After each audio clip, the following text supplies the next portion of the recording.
Vocab Books Office presents The Man in a Case by Anton Chekhov, published 1898. At the furthest end of the village of Mironasitskaya, some belated sportsmen lodged for the night in the elder Prokofy's barn.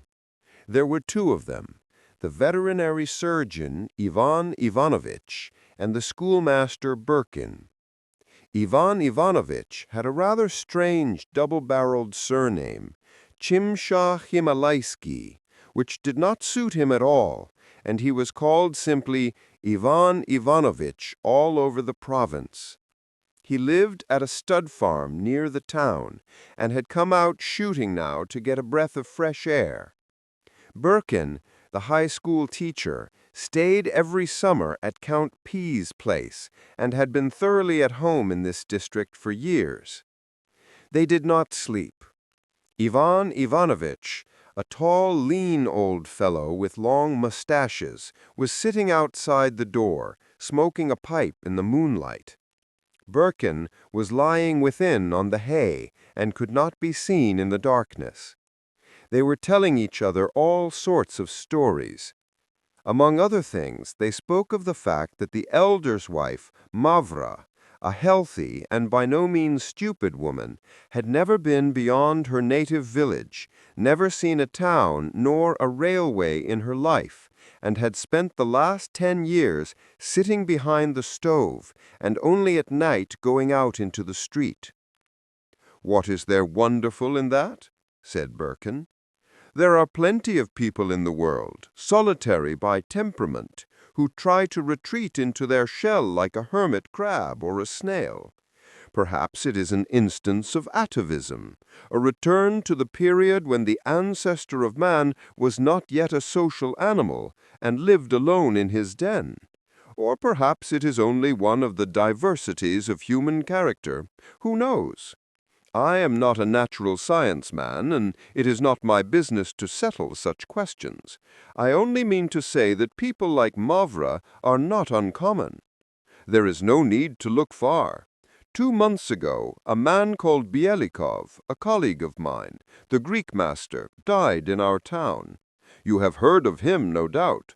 He was remarkable for always wearing galoshes and a warm wadded coat, and carrying an umbrella even in the very finest weather. And his umbrella was in a case made of gray chamois leather, and when he took out his penknife to sharpen his penknife too was in a little case, and his face seemed to be in a case too, because he always hid it in his turned-up collar.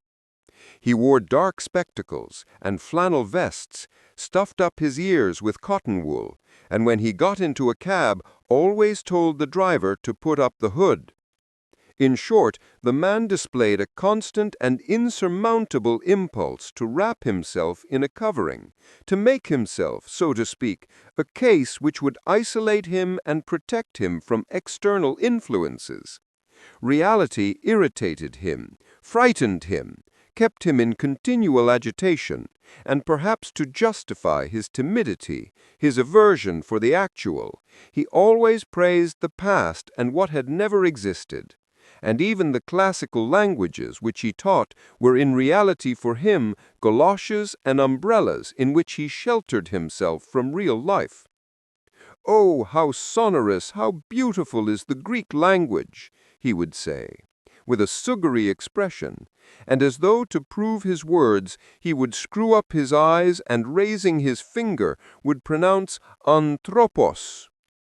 And Belikov tried to hide his thoughts also in a case. The only things that were clear to his mind were government circulars and newspaper articles in which something was forbidden. When some proclamation prohibited the boys from going out in the streets after 9 o'clock in the evening, or some article declared carnal love unlawful, it was to his mind clear and definite. It was forbidden, and that was enough. For him there was always a doubtful element, something vague and not fully expressed in any sanction or permission. When a dramatic club or a reading room or a tea shop was licensed in the town, he would shake his head and say softly, "It is all right, of course. It is all very nice, but I hope it won't lead to anything.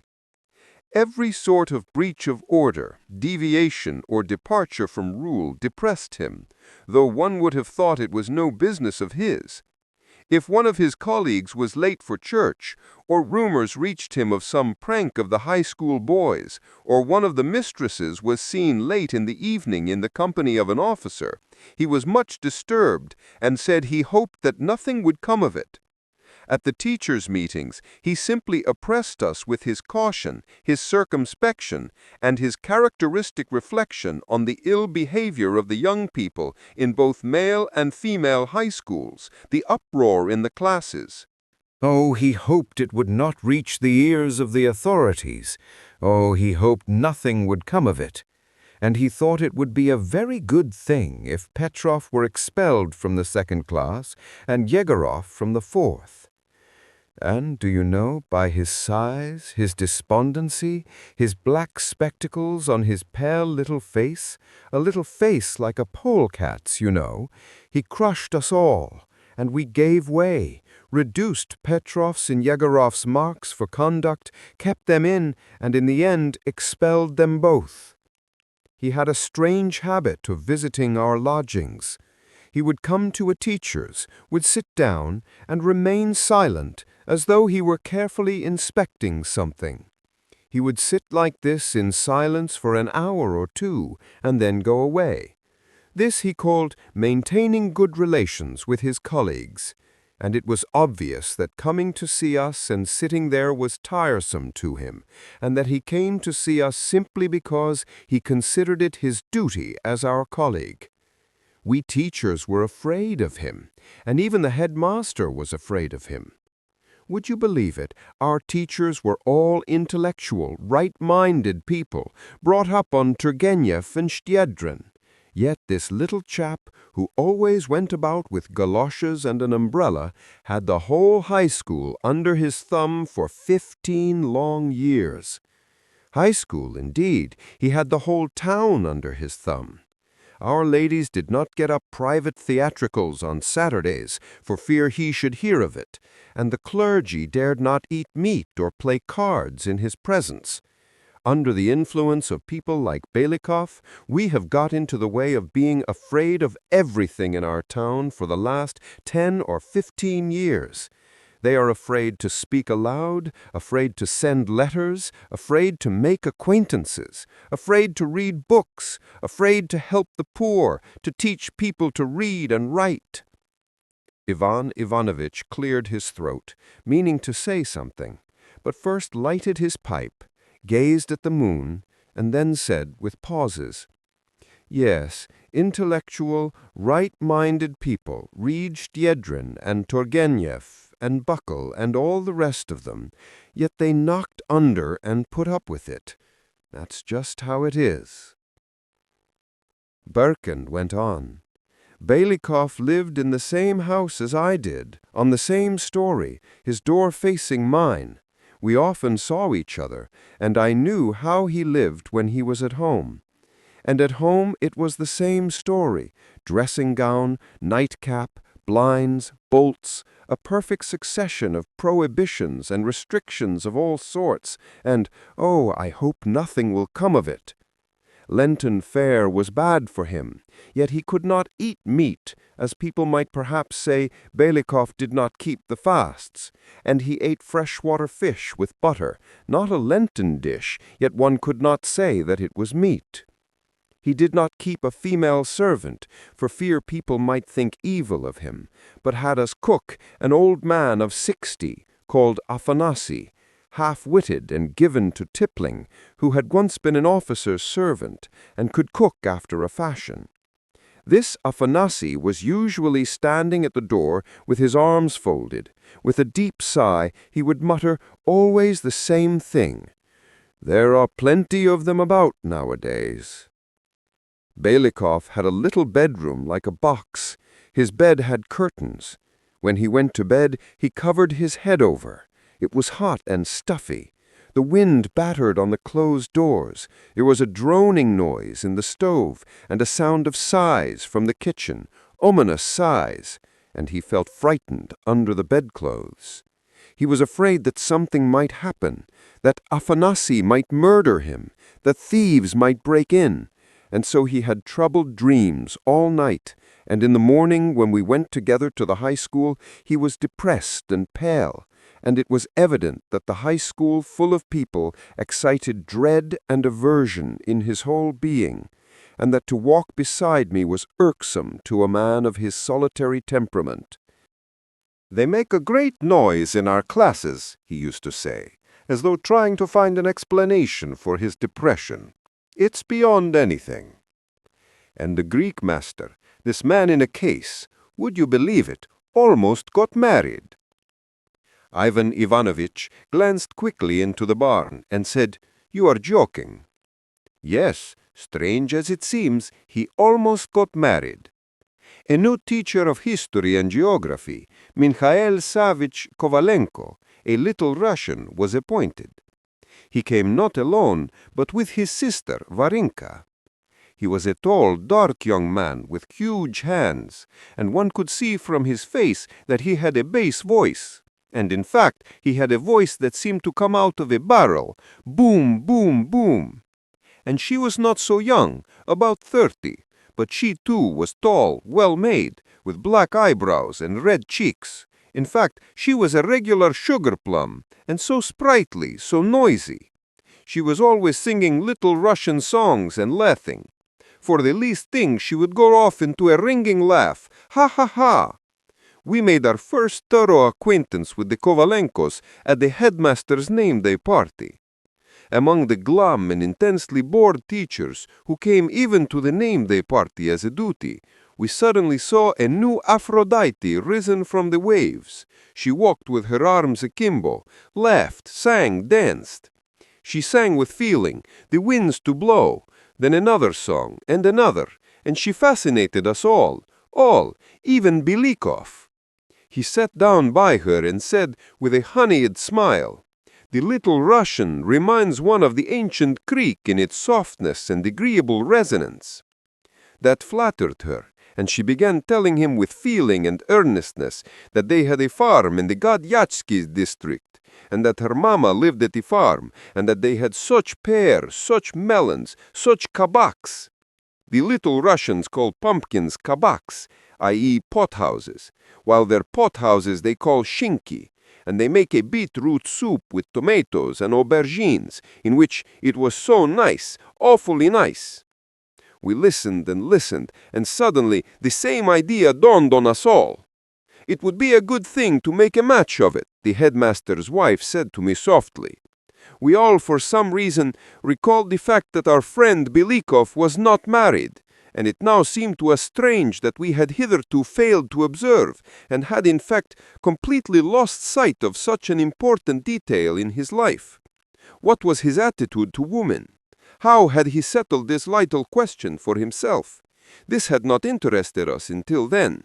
Perhaps we had not even admitted the idea that a man who went out in all weathers in galoshes and slept under curtains could be in love. "He is a good deal over 40, and she is 30, the headmaster's wife went on, developing her idea. "I believe she would marry him. All sorts of things are done in the provinces through boredom, all sorts of unnecessary and nonsensical things, and that is because what is necessary is not done at all. What need was there, for instance, for us to make a match for this Belikov, whom one could not even imagine married? The headmaster's wife, the inspector's wife, and all our high school ladies grew livelier and even better looking, as though they had suddenly found a new object in life. The headmaster's wife would take a box at the theater, and we beheld, sitting in her box, Varinka, with such a fan, beaming and happy, and beside him Belikov, a little bent figure, looking as though he had been extracted from his house by pincers. I would give an evening party, and the ladies would insist on me inviting Belikov and Varinka. In short, the machine was set in motion. It appeared that Varinka was not averse to matrimony. She had not a very cheerful life with her brother.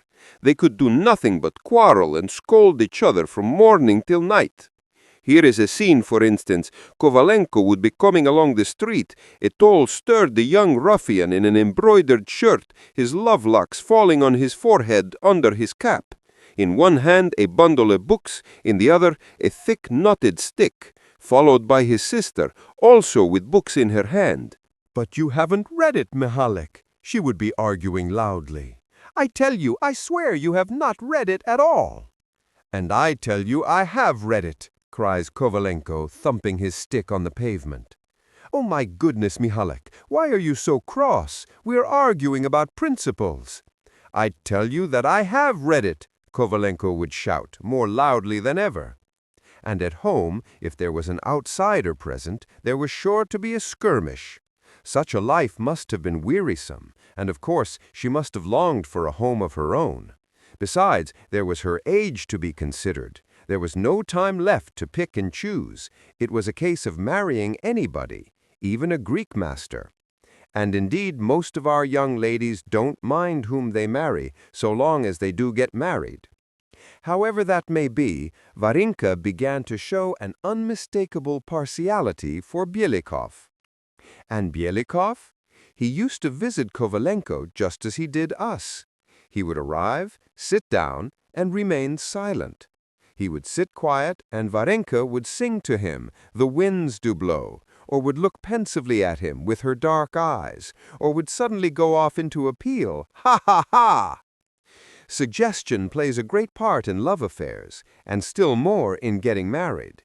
Everybody, both his colleagues and the ladies, began assuring Belikov that he ought to get married, that there was nothing left for him in life but to get married. We all congratulated him with solemn countenances, delivered ourselves of various platitudes, such as, "Marriage is a serious step." Besides, Varenka was good-looking and interesting.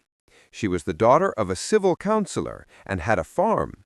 And what was more, she was the first woman who had been warm and friendly in her manner to him. His head was turned, and he decided that he really ought to get married. "Well, at that point you ought to have taken away his galoshes and umbrella," said Ivan Ivanovitch. Only fancy, that turned out to be impossible.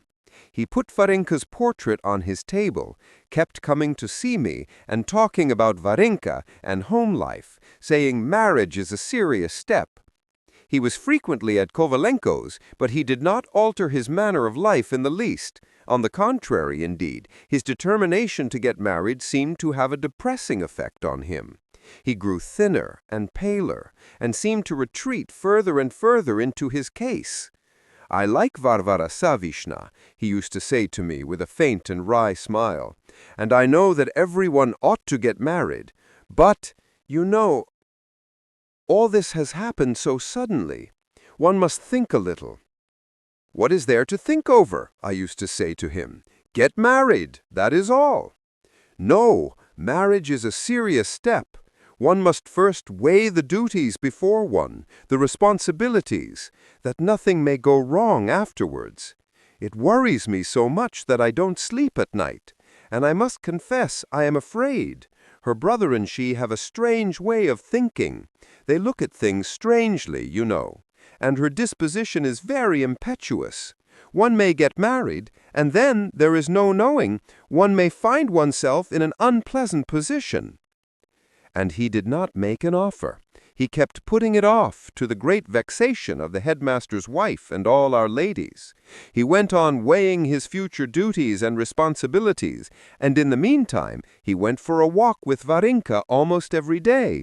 Possibly he thought this was necessary in his position, and came to see me to talk about family life. And in all probability, in the end, he would have proposed to her, and would have made one of those unnecessary, stupid marriages, such as are made by thousands among us, from being bored and having nothing to do, if it had not been for a colossal scandal. I must mention that Varenka's brother, Kovalenko, detested Belikov from the first day of their acquaintance, and could not endure him. "I don't understand," he used to say to us, shrugging his shoulders. "I don't understand how you can put up with that sneak, that nasty phiz. Ugh, how can you live here? The atmosphere is stifling and unclean. Do you call yourselves schoolmasters, teachers? You are paltry government clerks. You keep not a temple of science, but a department for red tape and loyal behavior, and it smells as sour as a police station. No, my friends, I will stay with you for a while, and then I will go to my farm, and there catch crabs and teach the little Russians. I shall go, and you can stay here with your Judas. Damn his soul!" Or he would laugh till he cried, first in a loud bass, then in a shrill, thin laugh, and ask me, waving his hands, "What does he sit here for? What does he want? He sits and stares." He even gave Belikov a nickname, the Spider, and it will readily be understood that we avoided talking to him of his sister's being about to marry the Spider. And on one occasion, when the headmaster's wife hinted to him what a good thing it would be to secure her sister's future with such a reliable, universally respected man as Belikov, he frowned and muttered, "It's not my business. Let her marry a reptile if she likes. I don't like meddling in other people's affairs." Now hear what happened next. Some mischievous person drew a caricature of Belikov walking along in his galoshes, with his trousers tucked up under his umbrella, with Varinka on his arm. Below, the inscription, "Anthropas in love." The expression was caught to a marvel, you know. The artist must have worked for more than one night, for the teachers of both the boys' and girls' high schools, the teachers of the seminary, the government officials, all received a copy. Belikov received one too. The caricature made a very painful impression on him. We went out together. It was the 1st of May, a Sunday, and all of us, the boys and the teachers, had agreed to meet at the high school, and then to go for a walk together to a wood beyond the town. We set off, and he was green in the face and gloomier than a storm cloud. "What wicked, ill-natured people there are," he said, and his lips quivered. I felt really sorry for him. We were walking along, and all of a sudden, would you believe it, Kovalenko came bowling along on his bicycle, and after him, also on a bicycle, Varinka, flushed and exhausted, but good-humored and gay. "We're going on ahead," she called. "What lovely weather, awfully lovely." And they both disappeared from our sight. Belikov turned white instead of green, and seemed petrified. He stopped short and stared at me. "What is the meaning of it? Tell me, please," he asked. "Can my eyes have deceived me? Is it the proper thing for high school masters and ladies to ride a bicycle?" I said, "What is improper about it? Let them ride and enjoy themselves." "But how can that be?" he cried, amazed at my calm. "What are you saying?" And he was so shocked that he was unwilling to go on, and returned home. Next day he was continually twitching and nervously rubbing his hands, and it was evident from his face that he was unwell, and he left before his work was over, for the first time in his life. And he ate no dinner. Towards evening he wrapped himself warmly, though it was quite warm weather, and sallied out to the Kovalenko's. Varinka was out. He found her brother, however. "Pray sit down," Kovalenko said coldly, with a frown. His face looked sleepy. He had just had a nap after dinner, and was in a very bad mood. Belikov sat in silence for 10 minutes, and then began. "I have come to see you to relieve my mind. I am very, very troubled. Some scurrilous fellow has drawn an absurd caricature of me and another person in whom we are deeply interested. I regard it as a duty to assure you that I have had no hand in it. I have given no sort of ground for such ridicule. On the contrary, I have always behaved in every way like a gentleman." Kovalenko sat sulky and silent. Belikov waited a little and went on slowly in a mournful voice. "And I have something else to say to you. I have been in the service for years, while you have only lately entered it, and I consider it my duty as an older colleague to give you a warning. You ride on a bicycle, and that pastime is utterly unsuitable for an educator of youth." "Why so?" Kovalenko asked in his bass. "Surely that needs no explanation, Mikhail Savage. Surely you can understand that. If the teacher rides a bicycle, what can you expect the pupils to do? You'll have them walking on their heads next. And so long as there is no formal permission to do so, it is out of the question. I was horrified yesterday. When I saw your sister, everything seemed dancing before my eyes. A lady or a young girl on a bicycle? It's awful." "I don't understand," he used to say to us, shrugging his shoulders. "I don't understand how you—" "What is it you want exactly?" "All I want is to warn you, Mikhail Savyich. You're a young man. You have a future before you. You must be very, very careful in your behavior. And you are so careless. Oh, so careless. You go about in an embroidered shirt, are constantly seen in the street carrying books, and now the bicycle, too? The headmaster will learn that you and your sister ride the bicycle, and then it will reach the higher authorities. Will that be a good thing?" "It's no business of anybody else if my sister and I do bicycle," said Kovalenko, and he turned crimson. "And damnation take anyone who meddles in my private affairs." Belikov turned pale and got up. "If you speak to me in that tone, I cannot continue," he said, "and I beg you never to express yourself like that about our superiors in my presence. You ought to be respectful to the authorities." "Why, have I said any harm of the authorities?" asked Kovalenko, looking at him wrathfully. "Please leave me alone. I am an honest man and do not care to talk to a gentleman like you. I don't like sneaks." Belikov flew into a nervous flutter and began hurriedly putting on his coat with an expression of horror on his face. It was the first time in his life he had been spoken to so rudely. "You can say what you please," he said, as he went out from the entry to the landing on the staircase. "I ought only to warn you. Possibly someone may have overheard us, and that our conversation may not be misunderstood and harm come of it. I shall be compelled to inform our headmaster of our conversation. In its main features, I am bound to do so." "Inform him? You can go and make your report." Kovalenko seized him from behind by the collar and gave him a push, and Belikov rolled downstairs, thudding with his galoshes. The staircase was high and steep, but he rolled to the bottom unhurt, got up, and touched his nose to see whether his spectacles were all right. But just as he was falling down the stairs, Varenka came in, and with her 2 ladies. They stood below staring, and to Belikov this was more terrible than anything.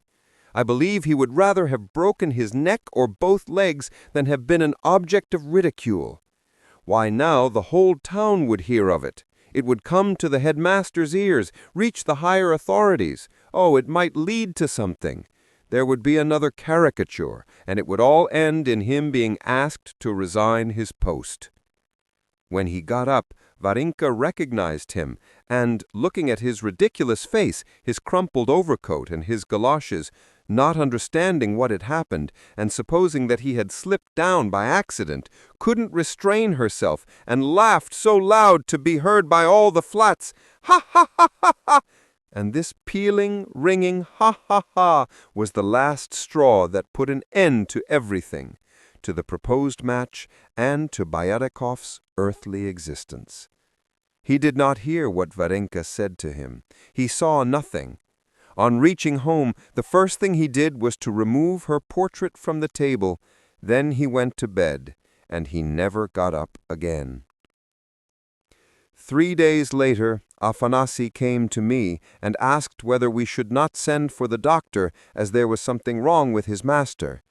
I went in to Belikov. He lay silent behind the curtain, covered with a quilt.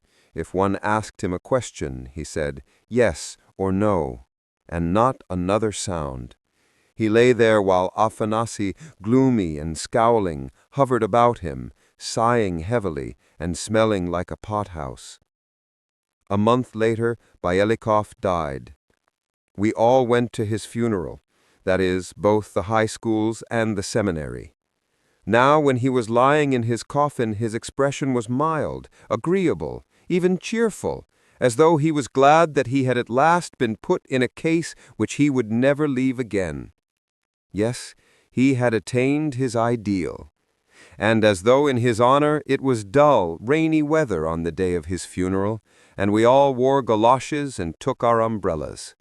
Varenka was also at the funeral, and when the coffin was lowered into the grave, she burst into tears. I have noticed that little Russian women are always laughing or crying, no intermediate mood. One must confess that to bury people like Belikov is a great pleasure. As we were returning from the cemetery, we wore discreet Lenten faces. No one wanted to display this feeling of pleasure, a feeling like that we had experienced long, long ago as children, when our elders had gone out and we ran about the garden for an hour or two, enjoying complete freedom. Ah, freedom, freedom!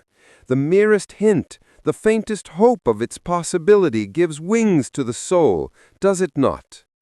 We returned from the cemetery in a good humor, but not more than a week had passed before life went on as in the past, as gloomy, oppressive, and senseless, a life not forbidden by government prohibition, but not fully permitted either. It was no better. And indeed, though we had buried Belikov, how many such men in cases were left? How many more of them there will be? "That's just how it is," said Ivan Ivanovitch, and he lighted his pipe. "How many more of them there will be," repeated Birkin. The schoolmaster came out of the barn. He was a short, stout man, completely bald, with a black beard down to his waist. The two dogs came out with him. "What a moon!" he said, looking upwards. It was midnight. On the right could be seen the whole village, a long street, stretching far away for 4 miles. All was buried in deep, silent slumber. Not a movement, not a sound. One could hardly believe that nature could be so still. When on a moonlight night you see a broad village street, with its cottages, haystacks, and slumbering willows, a feeling of calm comes over the soul. In this peace, robbed away from care, toil, and sorrow in the darkness of night, it is mild, melancholy, beautiful, and it seems as though the stars looked down upon it kindly and with tenderness, and as though there were no evil on earth and all were well. On the left, the open country began from the end of the village. It could be seen stretching far away to the horizon, and there was no movement, no sound in that whole expanse, bathed in moonlight. "Yes, that is just how it is," repeated Ivan Ivanovitch. "And isn't our living in town airless and crowded, our writing useless papers, our playing vint, isn't that all a sort of case for us? And our spending our whole lives among trivial, fussy men and silly, idle women, our talking and listening to all sorts of nonsense, isn't that a case for us too? If you're like, I will tell you a very edifying story." "No, it's time we were asleep," said Birkin. "Tell it tomorrow." They went into the barn and lay down on the hay. And they were both covered up and beginning to doze when they suddenly heard light footsteps, patter, patter. Someone was walking not far from the barn, walking a little and stopping, and a minute later, patter, patter again. The dogs began growling. "That's Mavra," said Birkin. The footsteps died away. "You see and hear that they lie, and they call you a fool for putting up with their lying. You endure insult and humiliation, and dare not openly say that you are on the side of the honest and the free. and you lie and smile yourself, and all that for the sake of a crust of bread, for the sake of a warm corner, for the sake of a wretched little worthless rank in the service. No, one can't go on living like this. Well, you're off on another tack now, Ivan Ivanovitch. Let us go to sleep." And 10 minutes later, Birkin was asleep. But Ivan Ivanovitch kept sighing and turning over from side to side. Then he got up, went outside again, and sitting in the doorway, lighted his pipe,